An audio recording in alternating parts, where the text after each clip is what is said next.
We're in the Metropolitan Museum of Art, and we're standing in front of two large, stunning Inca tunics. Textiles were the fabric of the empire. Textiles were tightly controlled. Fine textiles were often made out of wool that came from camelids. For the Inca ruler himself, the Sapa Inca, it might be from the wild vicuña or from the guanaco. The most common is the alpaca, which is the softest and the most easily obtainable. At least for the ruler, because ownership of these animals was strictly controlled. The production of textiles takes place on several different levels and very much embodies the way that the Inca controlled the state. Individual people might be able to harvest from their camelids a certain amount of wool. They would make some fabric for themselves, but they would also be obligated to donate some of the fiber or spun thread in taxes.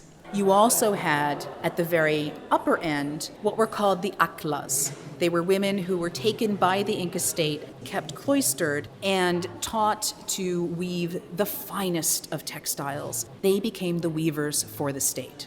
And so weaving was integral to the hierarchical structure of the society. There were laws in the empire that people could not choose to wear whatever they want. They had to wear the clothing of the place that they were from and that was suitable to their station in life. And we believe that these were tunics that were worn by soldiers. That is something that we have some historical basis for, and there is something about the way that they look as well that seems to lend themselves to be a good design for this use. They are on the bottom decorated with a black and white checkerboard that gives way at the top to a bright red yoke.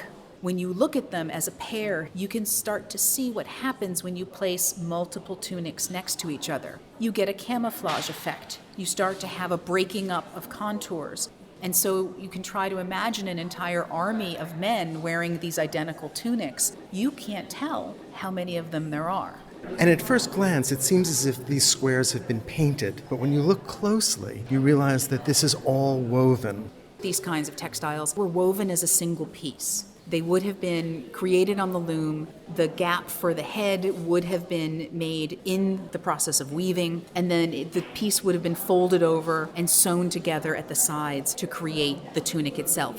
It's woven from extremely fine threads, and you have a bright white, you have a deep black, and you have a rich red. The bright white would have come from the finest white alpacas. The black is probably from black alpaca wool that has then been overdyed to make it darker. And the red is cochineal.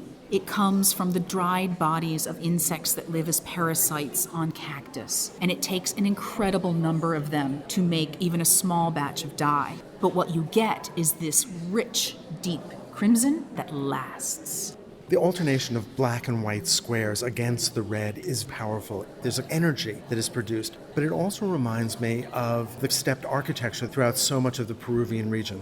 The way that the Inca created their stonework and their architecture was usually to take irregularly shaped blocks and to fit them together.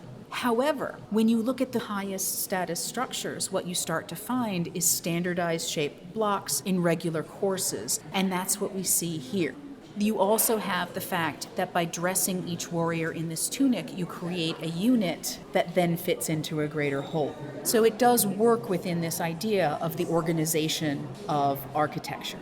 I noticed that even the edging is beautifully done. There's a lovely zigzag that creates a border at the bottom of the tunic, and the edging itself is embroidery. The empire is investing in its warriors by creating these high-quality pieces.